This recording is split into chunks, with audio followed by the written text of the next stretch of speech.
Welcome to Big Business with Sarah, the show for experienced entrepreneurs who want to grow their impact and income through value-based outputs. Are you a freelancer or a small business owner with 10 to 20 years of work experience? And is it finally time for you to reap the fruits of your labor and to recreate the business you will love? My name is Sarah Bergenkamp, and I'm helping you every Thursday to take your dream business closer to reality. Do not forget to subscribe to my show and catch every episode. Welcome to episode 11 of Big Business with Sarah. Thank you so much for listening. And today we're going to talk about political lessons that I've learned and applied in my business, but that will also help your business. And maybe you're a politician listening to this, not really a business owner, but it might also help you in your political work. As you may know, I've quit politics. I've been active in politics in the Netherlands for 6 years. 3 years behind the scenes and 3 years in the middle of the scene. And I loved it a lot. What I liked about it is the energy that it gives you to really make a difference, to talk to people, to talk to the people that you're doing the work for, really also, the people, the politicians in my political party, that I really enjoyed connecting with. What I also really liked is that we all kind of thought the same about certain things. So some of my friends really have different political ideas, and it's fine. But it really helped me to go to political meetings and really enjoy discussing, certain subjects that, we all thought a little bit the same about. So, as I mentioned, I loved it, but there was also another side which I didn't love, is that it's taking a lot of time. And I noticed that I wanted to be more action-oriented. I was a little bit annoyed is maybe a big word, but I was a little bit annoyed by the long term. Obviously, because you're making laws, you're changing laws. Of course, it has to take a lot of time and it has to be done well. And of course, that takes time. Many people have to agree with it. That's the whole idea of a democracy, obviously. So, I'm not going to complain too much about that. But, that was something that I thought, currently my business is thriving. I want to spend all of my energy on that and also helping people along the way. So, for instance, in my political career, I was always very focused on helping small business owners, especially during the COVID crisis.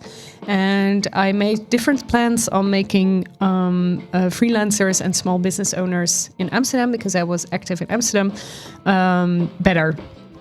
So, there we go. Let's just start with my 3 political lessons for your business. And the first one is lobbying. You all know the term, right? Lobbying. People, most of the time, men in suits talking in hallways, together and making deals. This could also help your business. You should start by doing research to make your case.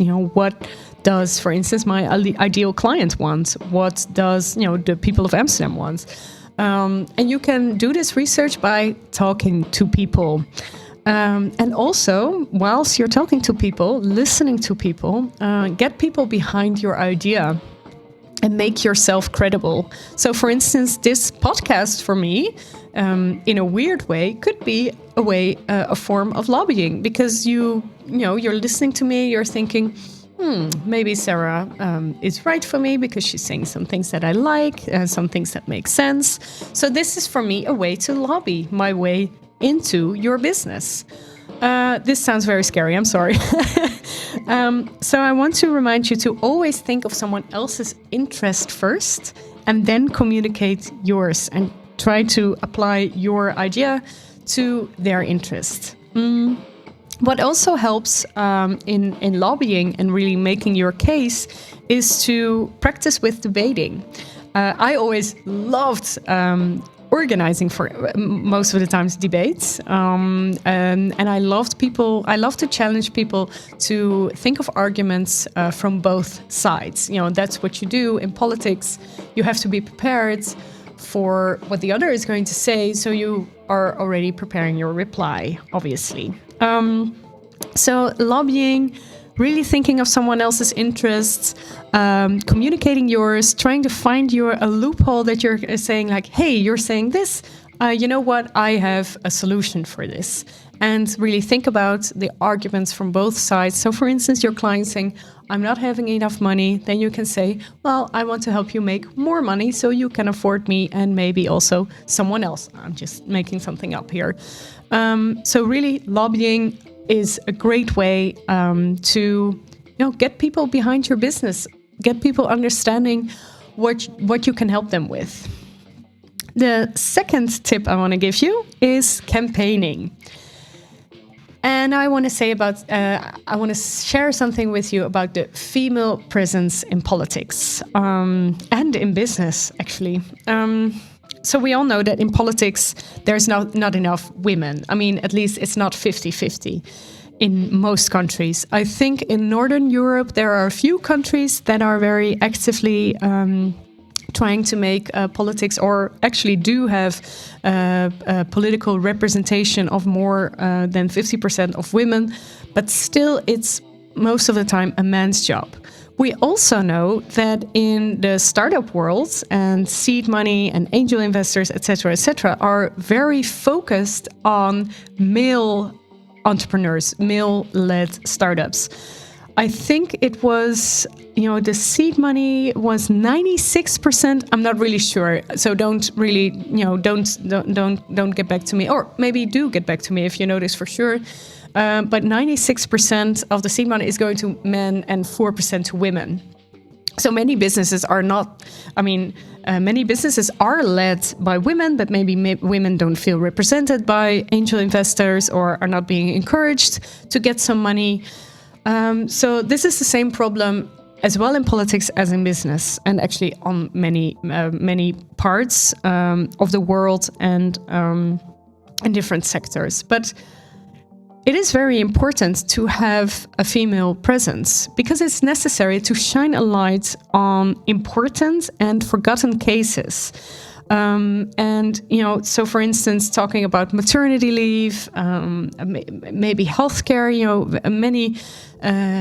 many doctors are working with a male example, a male body example, but actually the female body is in most cases completely different than male bodies. So, having women saying this, having smart women saying about this, like, hey, what, you're forgetting the female part of this story is very, very important, and it can be difficult.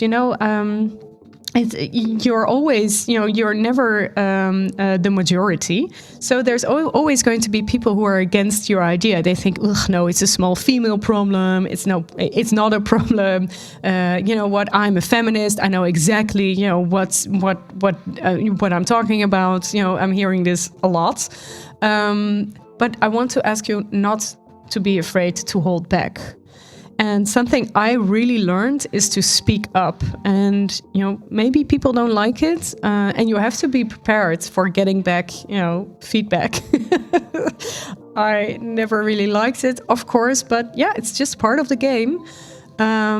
Talk about what you want, what you think the world, that the world will make a better place. And also do this in your business. So for instance, for my business, it is that I want to help business owners, but I specifically and experienced business owners, but I really want to help female business owners because I know that male business, of course, everyone is just, doing fine and doing whatever they want, but I want to really speak to women because maybe women aren't very, they think, oh, I just have a web shop. It's not really a big business. Let me be. I'm fine.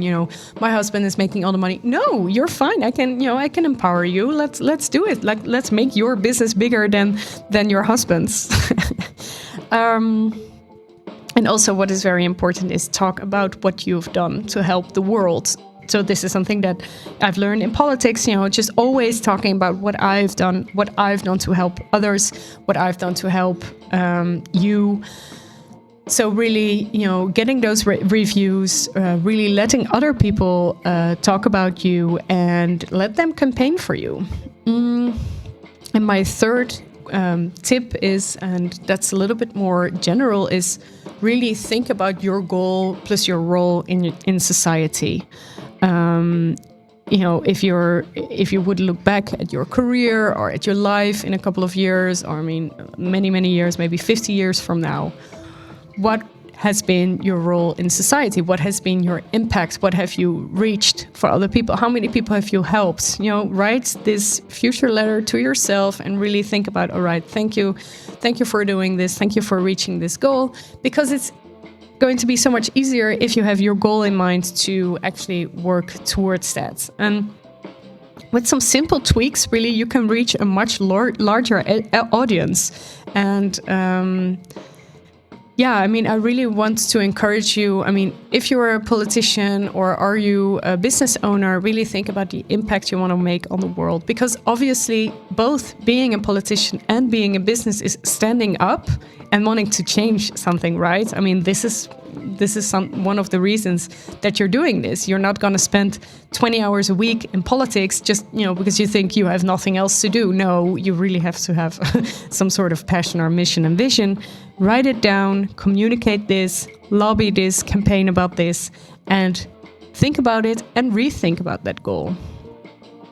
So lastly, a thought that I want to share with you is that businesses are to solve most of the time individual problems, and politics is to stop or promote a collective of ideas.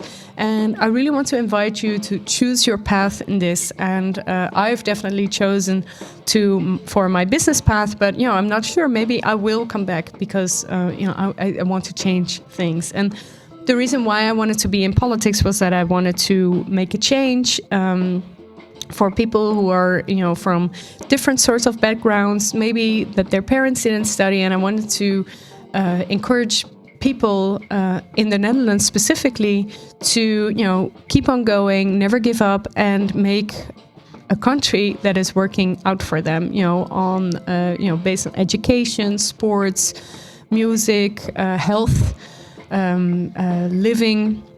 That was important to me, so that was my mission, and I think I reached my goals on different aspects of that. So I'm really proud of that, actually, and I'm not afraid to say this. So really, I've made for you. Just really quickly to recap the 3 points that I wanted to make: lobbying for your idea, campaigning for your idea, and thinking about your goals and your role in society. Those are the 3 political lessons that you can definitely apply to your business. And especially for you, I made a free guide, the Business Politics Guide, and that will, you can look back to it. It will help you, give you a few exercises to really rethink maybe your business goals also, or maybe your political goals, and really using or making your political career a little bit like a business, treating it like a business, and really making it your business to grow your impact. So I decided to share my famous quote with you, this time from Michelle Obama. And she's saying, "Success is only enjoyable if it feels like your own." But as we know, many times, women should also really speak up to the successes that they have brought to this world. So please do that. Write this down for yourself today. What are 3 things? What are 3 lives that you've changed and helped? And write it down, hang it in your office, and look at it every day. And really be proud of what you're doing, because I see you. You're here, and thank you so much for your contribution to the society. And also thank you so much for listening. And I hope to see you next week.